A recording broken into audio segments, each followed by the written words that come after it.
మహిళని చూడకుండా ఎమ్మెల్సీ తీన్మార్ మల్లన్న అత్యంత హీనంగా తనపై విమర్శలు చేశారని తెలంగాణ జాగృతి అధ్యక్షురాలు కవిత అన్నారు.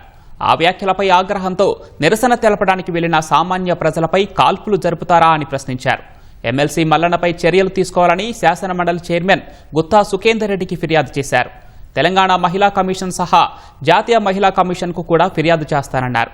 ఆడబిడ్డకు జరిగిన అవమానంపై సీఎం రేవంత్ రెడ్డి స్పందించాలని, తీన్మార్ మల్లన్నను వెంటనే అరెస్టు చేయించాలని డిమాండ్ చేశారు. ఎమ్మెల్సీ నవీన్ గారు, చింతపండు నవీన్ అలియాస్ తీన్మార్ మల్లన్న గారు ఎంత దారుణంగా మాట్లాడినరో తెలంగాణ ప్రజలందరూ చూసిండ్రు. ఎందుకు రావద్దా? ఆడపిల్లలు బయటికి రావద్దా? రాజకీయాల్లో ఉండొద్దా? చెయ్యొద్దా రాజకీయం? ఏం మాటలు ఇవి? అంశం మీద మాట్లాడాలనుకుంటే, ఇష్యూ మీద మాట్లాడాలనుకుంటే ఇష్యూ బేస్డ్ మీద మాట్లాడండి.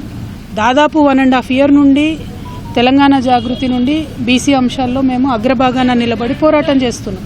నేను ఏ ఒక్కనాడు కూడా తీన్మార్ మల్లన్న గారిని ఒక్క మాట కూడా అనలేదు. అసలు ఆయన నన్ను ఎందుకన్నాడో కూడా నాకు తెలియదు. నన్ను అనాల్సిన సందర్భం ఏందో కూడా నాకు తెలియదు. సరే, ఆయనకి ఏం కోపం ఉందో లేకపోతే ఎవరన్నా ప్రేరేపించిండ్రో ఎందుకన్నారో నాకు తెలియదు.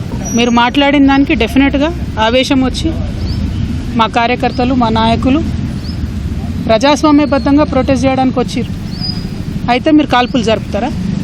సామాన్య ప్రజల మీద కాల్పులు జరిపేంత అంత క్రూరత్వం ఎందుకు?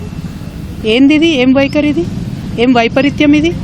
ఎందుకోసం చేస్తున్నారు ఇట్లా మీరు?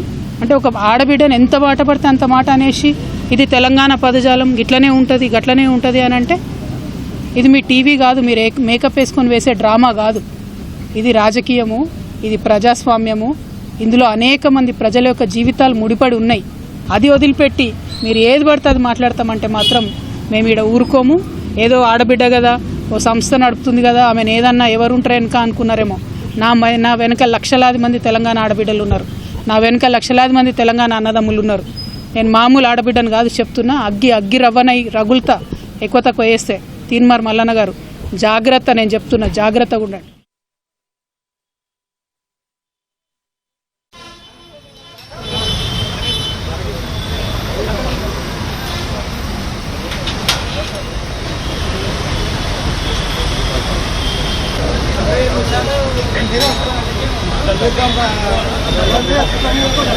Gracias.